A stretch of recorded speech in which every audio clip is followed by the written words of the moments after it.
restore some new life and flesh and blood and vitality to those things that I just shared with you. So why don't we welcome Dave and thank him for being here.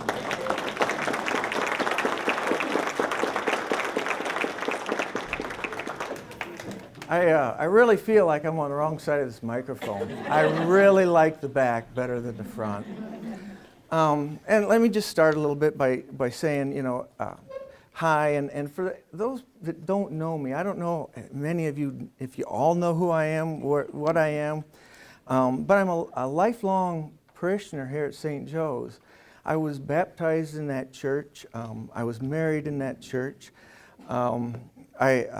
My wife, she teaches here at school for Calvert Elementary, the music program. I've got 3 kids, and my oldest is here, and she was married at this church. And then I've got my other daughter, she's engaged, and she will be married in this church. and then I've got my son up at Calvert. So, maybe my blood would run blue and white. I don't know if there would be such a thing. The reason I was asked to talk is my, I even forgot the date, my April 27th heart attack. If you'd looked at me, you would have never guessed that I would have been a heart attack candidate, but it happened. I do want to say thanks to everybody that was out there that gave me support while I was going through that in our family. There was food and cards. I got a stack of cards this high. Now, I do think some of them were because of Sherry. Now, my wife is a lot more popular than I am, and some of them were addressed Sherry's husband. That kind of gave me a clue. But anyway, I was very touched by all the support, the prayers that you all gave forth, and I'll never forget it. What I learned from my heart attack was that my faith will get you to heaven. I guess I didn't know that, and we read about it, we hear about it, but the faith that I learned here, the faith that I was given and accepted, will take you to heaven, and it took me there.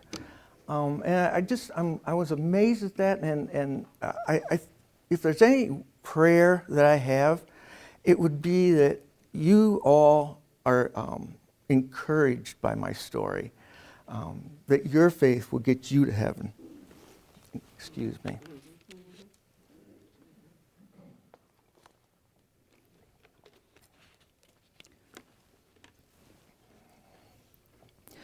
And one thing I want to emphasize is whatever it takes, hold on to your faith, whatever it takes. It's heaven's worth it.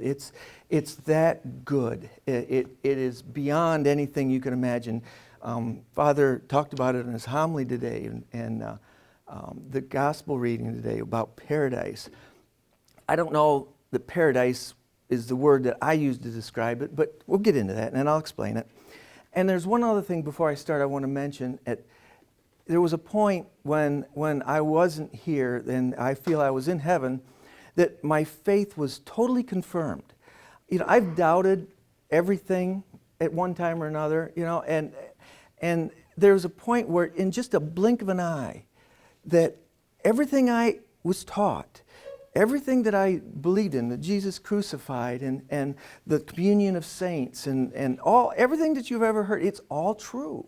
And I want to share that with you. It just was an overwhelming feeling, and I'll get into that a little bit more in a little bit, but it's all true, and I want to share that. That's only page 1, folks. I got 8 more to go. Let me start with a story, and I'll go into a little detail here, but bear with me because I want to draw a comparison here. I had a busy night planned on April 27th. It was a Wednesday. I was going to mow 3 yards. I watched several rentals for a friend of mine. He's out of town, and 2 of those yards needed mowed plus my own, so that was my goal, get 3 yards mowed, and that was a period of time when grass was growing pretty heavy. I mowed ours in record time. I was practically running behind the lawnmower. And you know, I was real pleased with myself. I got done, you know, and I hopped in the car real quick, and then I drove to the first house that I was going to go mow. Now, on the way there, as I'm driving, I just didn't feel good. I had no clue. I just didn't feel good. And I reasoned in my mind that I must be tired. I must be more tired than I thought. So when I got to that house is empty. So I went on in and sat down on the couch and sat there a few minutes, figured I'll just rest up and then I'll go mow this and get on with my night. Well, in a few minutes, I didn't feel better. I didn't feel right. I don't know. I had no idea. So, but then this nauseousness come over me, and you know, and I ran over to the bathroom, and after getting sick, and I just became so weak, and I thought something's wrong here. I still had no idea. I'm never sick, so I had no idea that something major was going on, and but I realized something. So I called my wife, and she came right on over. Now, she says it took her a little bit, but I would say that she was there real quickly. Maybe I passed out, maybe I didn't, I don't know. But when she got there, she started drilling me on questions, you know, what did you do? Did you get sick first? Did you, sweating first, blah, blah, blah. And she's been around people that have been sick before, and I think she put it together pretty quick what was going on. And gingerly, she said, we got to go to the hospital. And I argued a little bit. And then as I felt so terrible, I said, oh, okay, you drive me to the hospital. And then she says, no, we're going to call the squad. And I'm a good husband, so I'm going to argue with her, right? and so arguing, I just wanted her to drive me there. And Joel happened to be with her when she came. And he became real adamant. No, Dad, you're going to go with a squad. I'm going to call 911. And he did. He called 911. And it was the right thing to do. It was absolutely right. I probably wouldn't have made it if he wouldn't have done that. The squad got there rather quickly. And they came in the door, and I'm sitting there on the couch, and their eyes got about this big, and I looked at that and thought, ooh, maybe this isn't so good. But I still didn't have a clue. I didn't know what was going on. I didn't have the typical symptoms. I was thinking of the tingling of the arm and I don't know, all those other symptoms. And I didn't have that. So I just didn't know.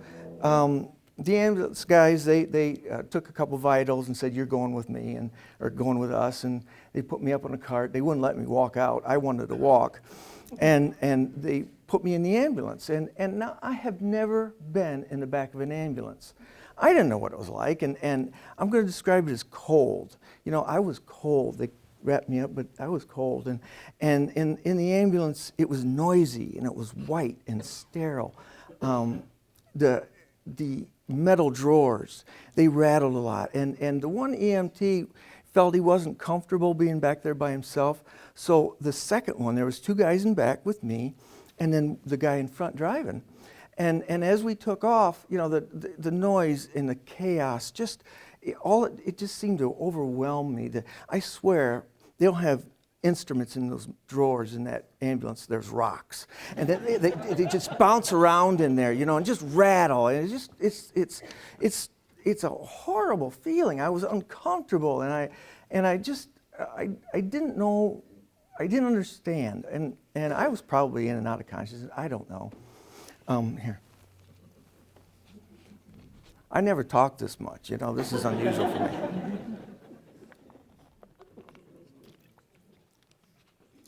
So, the guys, drawers and rattling, and the engine roar, and as we took off, it just got so noisy in there. I was very uncomfortable, and I swear that ambulance driver drove up over the curb because I was bouncing around back there, Well, we didn't go very far. We made one turn, and this house happens to be over by National, so to give you some kind of a perspective of where I was at and how far I had to go. As we took off, just in I don't know, maybe after the first turn, I heard the one guy holler, "We need to go hot." Now, I didn't know what that meant, but it didn't take me long to figure it out. The siren took off, and the engine roared, and boy, then it really got chaotic and noisy, and And then the wonderful thing, this is the part you guys came to hear. There was this incredible warmth just kind of fell down over me. The noise and the chaos of the ambulance, it just disappeared. It just was dwarfed by the warmth, the calmness. I draw the comparison with the ambulance being chaotic. This was just the opposite. It was the discomfort was gone. It was just an overwhelming, beautiful, warm, and the word I described it the most is welcoming. I was welcome there. It was just, I wanted to be there. It just grabbed me, and I was just, it was serene. And I want to say tranquil, but tranquil means quiet and calm. I had things flash in front of my eyes, okay? I had people that I had dealt with. I saw, there was places where I was at, and events that I was in that I had done. And this is all flashing by me, but it was so calm and peaceful. It's beautiful. You talk about paradise. I think of, like Father talked about paradise, maybe on a deserted island and the sun basking down on you, and stuff. But I always got too hot, and that wasn't it at all. It was perfect. I was just warm and comfortable. It was beautiful. The calm, I guess I can't stress it enough, the calm was overwhelming. I knew what was going on at this point. I knew. Now, at this point, this is what I was saying, everything in my faith was confirmed. I had this thought that it's all true. And it just was so real to me. Everything is true. And as I went on, I wasn't in that ambulance anymore. I basked in that warmth. I've got some other words here, but it was paradise, but in a different way than I ever thought. I want to stress that it wasn't a dream. It wasn't an hallucination, and I wasn't unconscious. I was fully conscious. I could interact, but I wasn't in that ambulance. It was just so different than a dream. You knew it's different. You just know it's nothing like that. I've been asked how long. I don't know how long it was. Time doesn't fit the element here. It was a while, but I don't know. And then one thing that's really cool, the part that I just really cool was I heard a voice. And this voice was directed right at me. It wasn't someone I heard. It was a voice talking to me.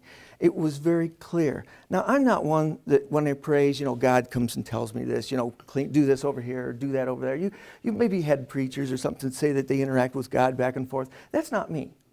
But this voice was directed to me. And it said, and I wrote it down so I never forget it. It said, no, not now. You have more work to do. And no, not now. You've got more work to do. Wow. And then I replied. I responded back to that voice, and I said, I accept. Now, that's not usually the way I talk. If somebody says, no, not now, I'd say, okay, I'd be casual about it. But it was real formal. I accept, and immediately after that, I woke up at Mercy in the emergency room. The heaven thing was gone. The discomfort came back.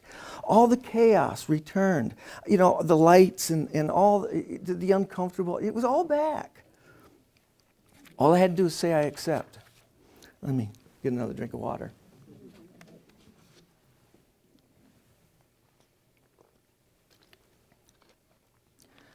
Now here's some fun things that happened, if you could call it that. But when I woke up at Mercy, the first person I saw was Father Joe.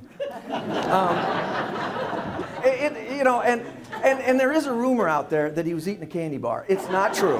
All right, he was not eating chocolate. But Father Joe was there, and I looked up at him, and you can ask him about this, and I think I startled him because I was in and out of conscious earlier, but I wasn't there. And when I saw Father Joe, I said, oh, hi, like fancy meeting you here. And, how's it going? But then he leaned over to me and he says, I want to anoint you. And my mind immediately, well, let me say it this way. When he said, I want to anoint you, I said, I don't want last rites. And I know I said that. My wife was standing right there, ask her. And what happened is my mind went back to my first grade catechism classes, way back when. And how we learned the sacraments of baptism and confirmation and confession and all the way down the line you go, holy orders, matrimony, all that. Well, the last one you learn is last rites. And you got that right before they were ready to throw dirt on you. I mean, you were checking out when you got last rites. That's what I was told.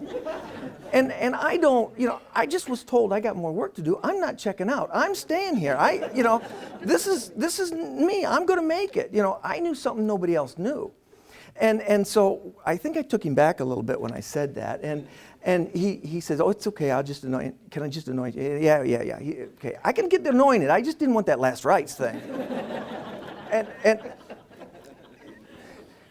looking back at the whole event, when I look at what happened later, I'm surprised, I'm kind of amazed that I wasn't more scared.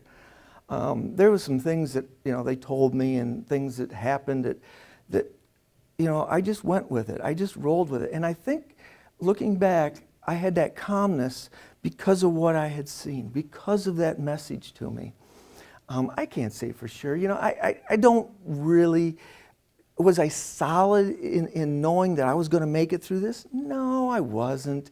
And I had more doubts and stuff, but I remembered that voice. I remembered my visit up to heaven, and I really clinged to that. It was wonderful, and I just felt that all I had to do was listen to the doctors, follow what they said, and things were going to be all right. I never thought that I was going to die out of this. Another note was, I think God sent Sherry, my wife, a calmness. She saw me at the house, and then she saw me at ER, and she saw a lot of yucky things going on. And if you know my wife, she would tend to get excited about stuff like that. But the EMTs told her that I had coded in the ambulance, and yet she drove to Toledo very much under control. And I'm going to say that was a gift from God. She's not normally that way. Not on an emergency like that. No. Some other funny things happened. After it was in the emergency room, they told me, you're going to get a helicopter ride. And I, well, all right. The first thought that came to my mind is, this is going to be expensive. and I'm kind of tight, they tell me. And so they're wheeling me out to the helicopter, and I'm thinking, okay, this will be fun. I like this. I get to look out. I've never had a helicopter ride. This is going to be good.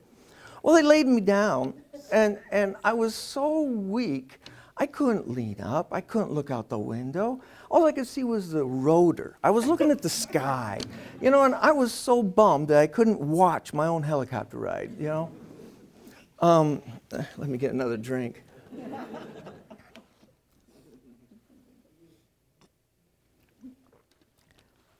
There was another time when I woke up and I was in a hallway. And at the time, I had no idea where I was at. And when you're laying on a cart in a hallway, all you can see is the lights, right? I mean, that's all there is. So I wake up and I'm looking, and there's these lights, and they're just flying by, zoom, zoom, zoom. And I'm looking at this, and I'm thinking, somebody's pushing me, and they're running. They're running really fast. This isn't a good thing. I distinctly remember that. I mean, this is the crazy things that went through my mind. They took me to the heart cath lab, the heart catheterization lab, and they did an emergency heart cath on me. They put a stent in and put a balloon pump up in my aorta and kept me alive for a day. Later, at one of my doctor visits later on, I met the doctor that did that, the doctor that saved my life basically, and how that happened was he wasn't scheduled to see me. We were at the doctor's office, and we were seeing the I think it was a nurse practitioner, and I asked, can I see Dr. Taleb? Is he there? And they said, yeah, he's here. Yeah, well, maybe I said, I just want to thank him. And they said, oh, yeah, we'll see if we can get him. Well, we stayed in the room there, and within a few minutes, he popped in the door, you know, and now he didn't have my charts. He wasn't really scheduled to see me. And I asked him, I said, do you remember me? And I'll never forget what he said. He says, I'll never forget you. I'm like, whoa. You know, you only remember the good ones and the bad ones, so what am I? I know, am I a good one or a bad one? And he said, when I first saw you, your blood pressure was 50/30. He said, you had no pulse in your legs. And then he told me, he said, I felt I had seconds. And that's the word he used, was seconds. It wasn't, you know, a short time. He used seconds. He says, I felt I had seconds to get your blood pressure up. And he did it. You know, I just amazed at the pressure that he had to work under. We talked a little bit more back and forth, and then at the end, you know, I'll tell you this too, that he also told me that when he first saw me and they started operating, they didn't take the time. They operated on me with no anesthesia. They didn't want to take the time. It was that close. And in closing, the Dr. Taleb says, if God wouldn't want you here, you wouldn't be here. You know, he knew how close it was. At this point, I'm starting to learn how critical I was. I really didn't know. You know, everything I've talked to so far was Wednesday evening, and then Thursday they kind of just kept me sedated and stabilized, and not much happened. And then Friday they did open heart surgery on me. They gave me a triple bypass. They left the stent in, and I was told that I had 4 major blockages. Now, I'm not a medical person, all right, so I don't know. I guess you only got 4 veins in your heart. I don't know. I had them all blocked. And they told me I was operating on 3% of my heart. And I looked at it, how can that be? You know, because I felt fine just a couple hours ago, right? My family doctor called me and asked to see me, which, you know, how often do you get a call from your doctor to come see me, you know? And he did, and he said, we want to make a special appointment for you, and he was extremely gracious. I really appreciated him doing that, and he took about an hour and a half with me and went through my file. You know, my folder, my file at the doctor's office used to be 1 or 2 pages thick, you know, and it wasn't a big deal. Well, now it's like Webster's dictionary thick. And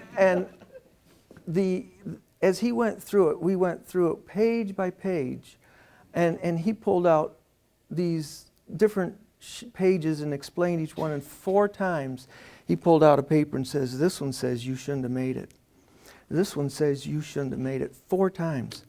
And you know, whenever I tell this story, I like, really? You know, if you skirt death once, that's kind of scary. If you skirt it twice, that's you know, kind of crazy, you know. But 4 times, I can't help to think that God wanted my attention. And I keep saying, it's okay, God, I got the point. We don't need 5, right?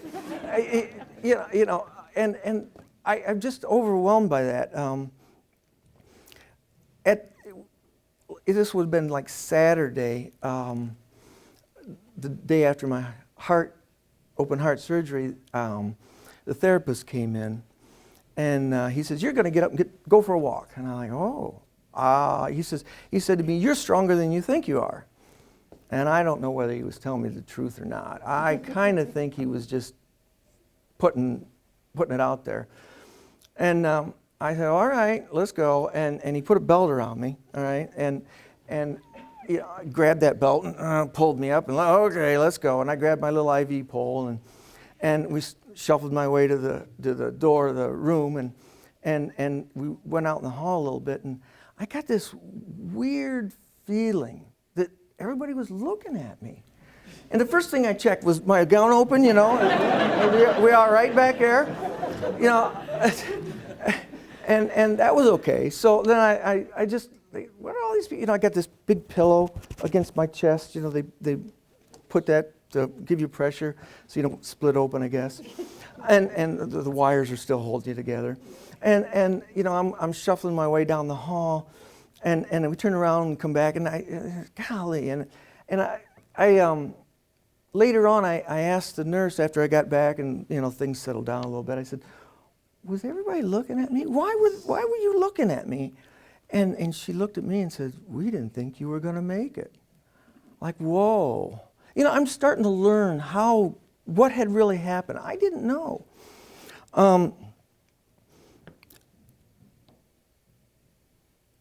I guess I can tell my sister's story. One of them's here. She'll like that. They came into the room and they had their hands on their hips, you know. And I, okay. And they said, gee, thanks, Dave. And I'm like, okay, what'd they do now? You know, like a good brother would say. And they said, well, we didn't used to have a family history. We do now. Well, like it's my fault, right?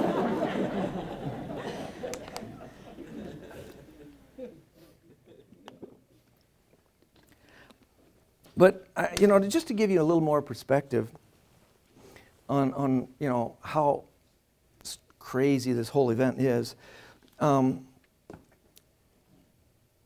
National, where I work, they have a wellness program, and we need to qualify for different discounts that we'd get. And the last 3 years, I've been top tier. You know, my blood work checks out. You know, never had high blood pressure, and my cholesterols are all fine, and the LDLs, the HDLs, and the triglycerides, all that stuff. It was just, you know, just perfect. And then, of course, had the heart attack, and 4 months after my heart attack, I had to requalify for this wellness program. And I was able to requalify 4 months after my heart attack. After all I went through, 4 months, I qualified at a higher level than I had ever done before. And it's just a testament that, you know, my heart's healed. I am completely fine. This thing that reached out and grabbed me, it put me on a spiritual journey that I love to share, and that's why I'm here. It doesn't make sense in the medical community. I asked numerous nurses and doctors, and the best answer anybody gave me was, well, that's why they call it the silent killer. Okay. Let's go on. I'm eating up a lot of time here, and I'm only on page 2, you know.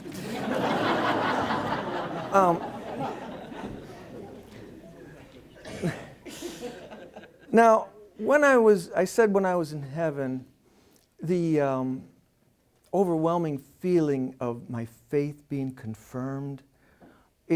Now, this is the part Father Joe does not know about, because this happened after I talked to him. But I had this nagging memory and this nagging thought.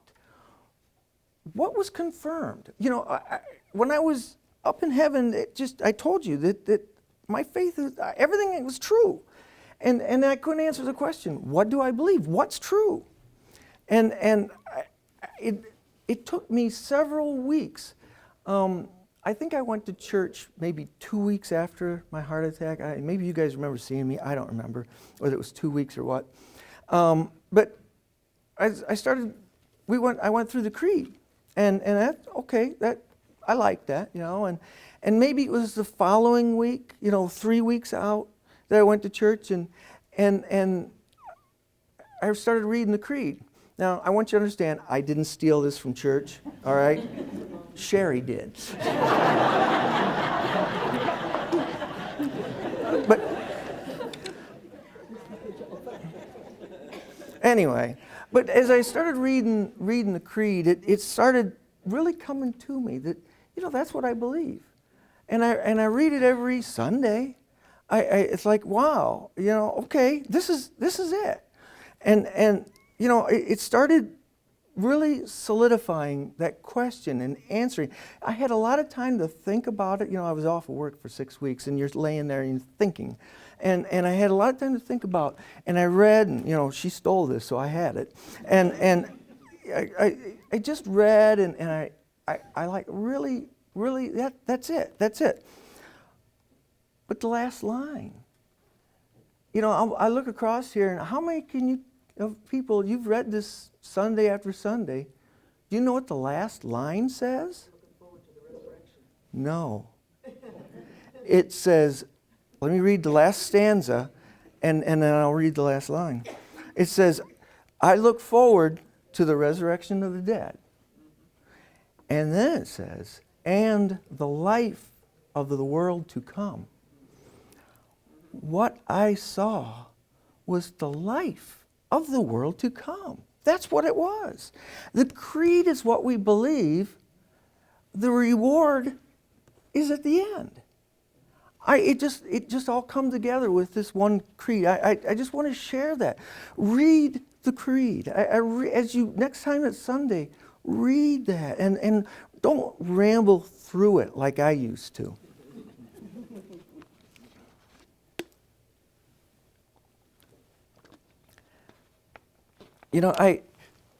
In the life of the world to come, I want to say, don't be afraid of death. I don't want people to die. Don't mean that at all. But really, hold on to your faith. If there's anything I've learned out of this, is how important my faith is and how solid I want to hold that. But the reward is worth it. Heaven is a wonderful place. It doesn't matter what you're going through. It's worth it. The creed says, and look forward to the life of the world to come.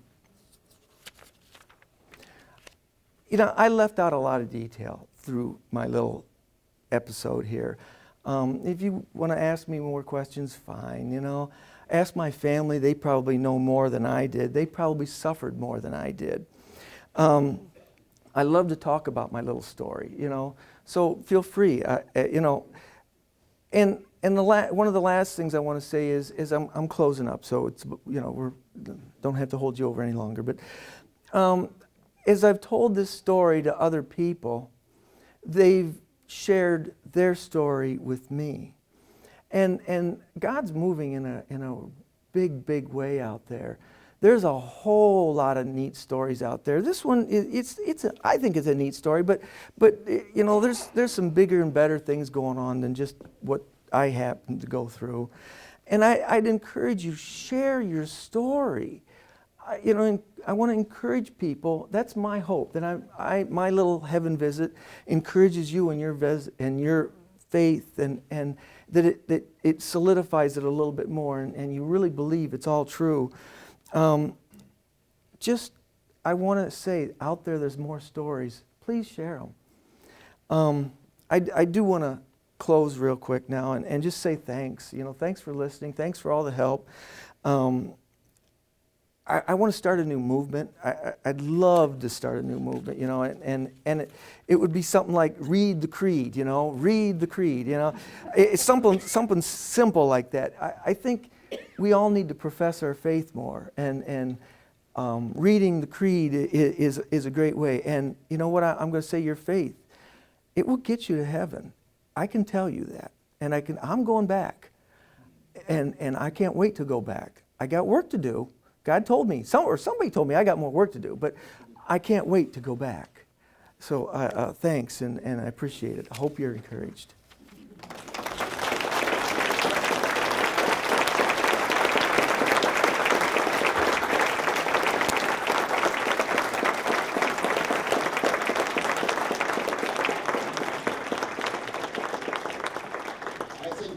Some of that work is, Dave, that you have to do, and it was sharing your story with all of us.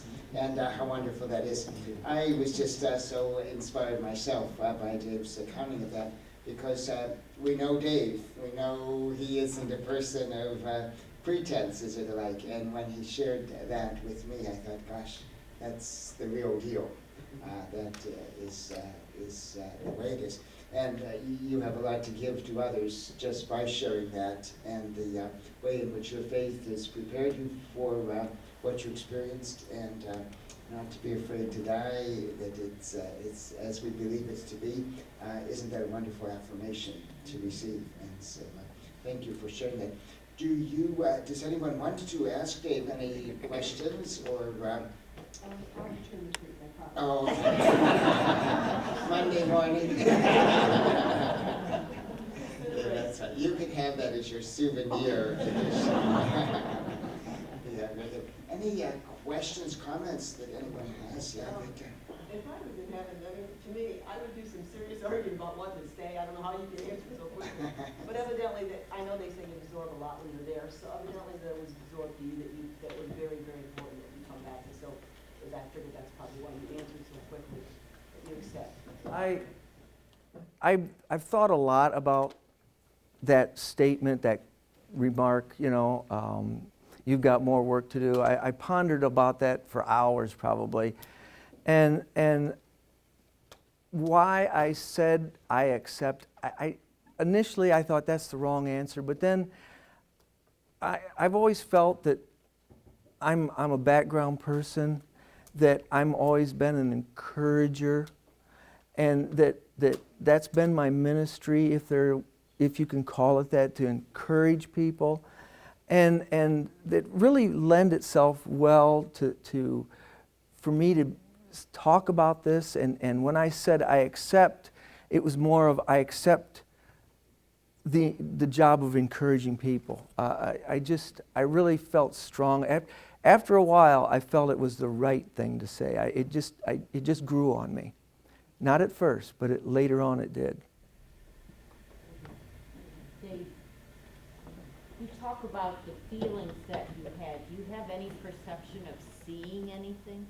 Well, good question. I really feel, she's asking, did I see a lot, And I really feel that my experience was more of a feeling kind of a event.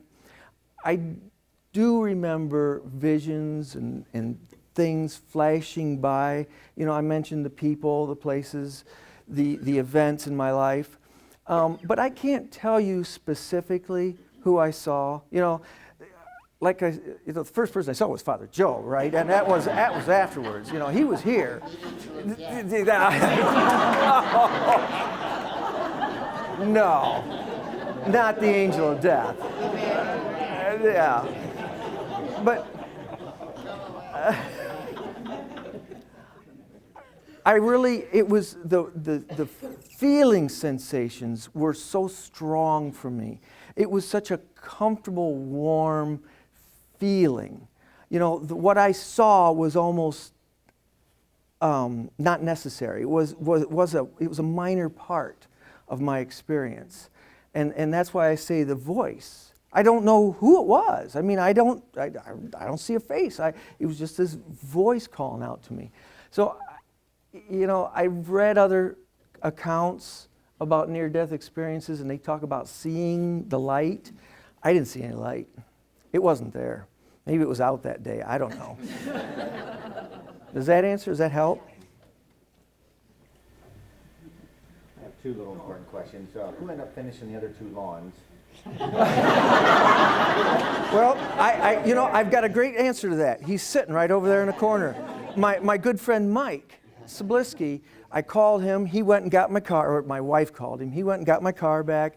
He's the one that picked up the slack, and those lawns actually did get mowed. So. And I guess the second one is, I think everybody's probably heard somebody say it. Sorry for the language, Father Joe and Father Kishore, but when you hear somebody around you say this, or to you, when they say, "How's your day going?" They say, "Same shit, different day." How do you feel about that now?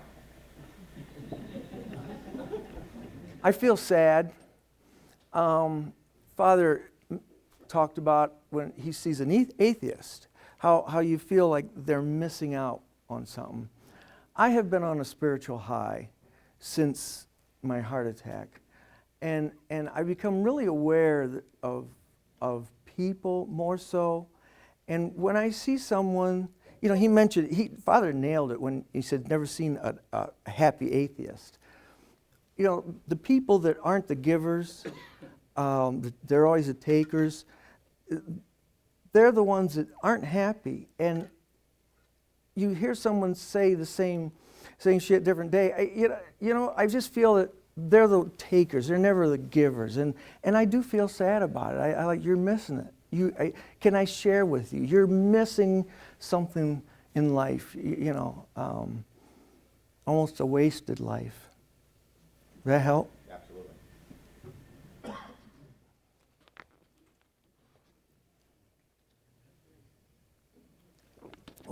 Well, we either confused them or they're just tired of sitting, Father. We won't ask which of those options. Actually, as Dave was relating that story, I do very distinctly remember him saying, I don't want the last rites, and I thought, this isn't a time to be funny. But after he explained what he had experienced, that made perfect sense. Well, and that's one of the reasons I went to Father Joe, because I didn't want him to think, I didn't want him personally. It was a reason that I wanted to explain myself. It was like confession, It's not the ordinary response I get from somebody like you. That it was good. And actually, just affirming that this is to strengthen you, Dave. This is to get you through. Yes. So, and that is important with the sacrament of anointing. Never be fearful of that. They don't call it last rites anymore. Well, some people do. Oh. But I know you don't. Not me. Any other questions at all? Because we'll kind of culminate, close, and yeah. After experiencing something like that, Dave, I don't know, I try to put myself, if I was in that position, how did you spiritually work through this? I would be like trying to wrap my head around it and moving forward. How did you spiritually move through that? Well, It's not something everybody sees. How did I spiritually get through that? I'm going to say slowly. I had 6 weeks to sit, and after the first week, people pretty much left me alone, which don't do that. You can visit. I mean, and I was pondering, I knew what had happened, but in a lot of ways I didn't know the gravity, and especially, when that Dr. Taleb told me his story about, they did the emergency heart cath, I did not know initially how bad I was. I didn't know how close things were.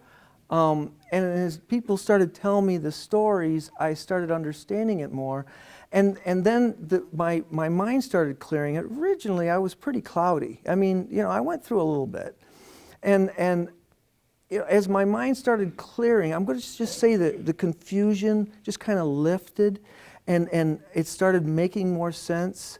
That's why I think it took like 3-4 weeks out for me to really understand the creed. I mean, I was there, but I think things were cloudy, and I just, one step at a time, very slowly, would be my answer on how did I work through that. Does that help?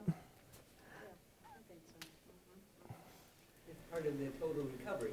Yeah, there was a lot of trauma, I couldn't put it together all at once. I think, looking back, I'm amazed at it myself. I kind of say, did that really happen? But you know it did. They tell me it did.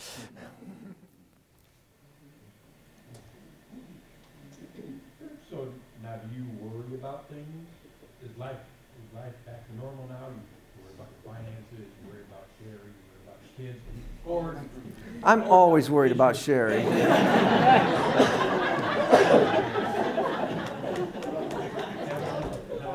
Yeah. You know what I mean? Or has your faith increased so you don't worry?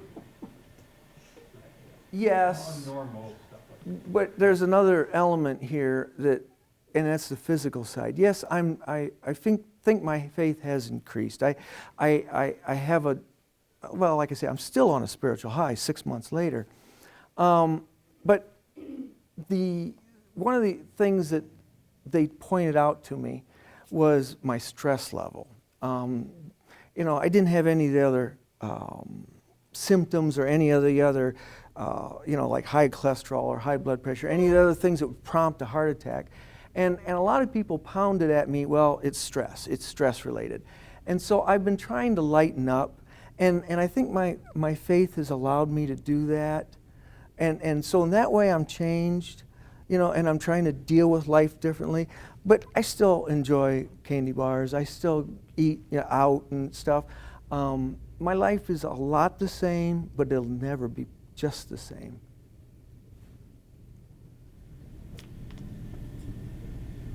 Why not have that extra candy bar and that Yeah. Pepsi?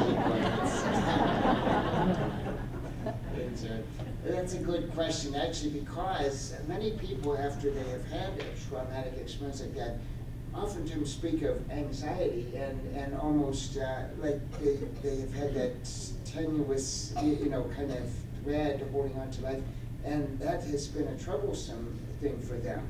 And I didn't notice that in Dave. In fact, when he said, I'm not afraid when it is my time, you know, that was what struck me. There's something different there than oftentimes that experience where people, you know, will have, speak of that anxiety, it's almost changed their personality, you know, because of that.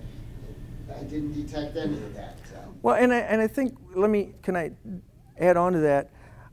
The 4 times that I was told I was near death, you know, I absolutely believe that God pushed me right to the limit, or allowed me, let me put it this way, allowed me right to the edge, but didn't let me drop over.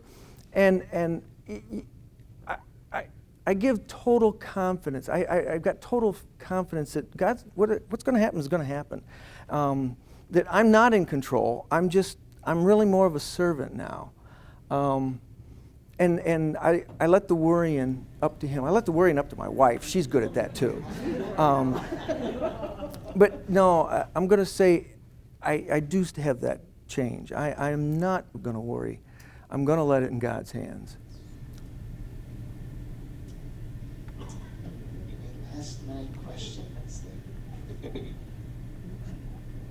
We certainly want to thank Dave for his sharing, and to thank his family for all of the parts that they played in that. I think of each person, you know, just kind of did the right thing at the right time, and all of those things happened for a reason, and to bring about the end result. Some of the stories don't end the way Dave's story ends here, or it doesn't end, but continues on, but some, obviously we know that, and so there is divine work through many people and many pieces and parts of that story, and that's wonderful. We see God's hand in our lives, and so we want to thank Dave once again, because I know that wasn't the most comfortable evening for him, and we thank him for sharing that.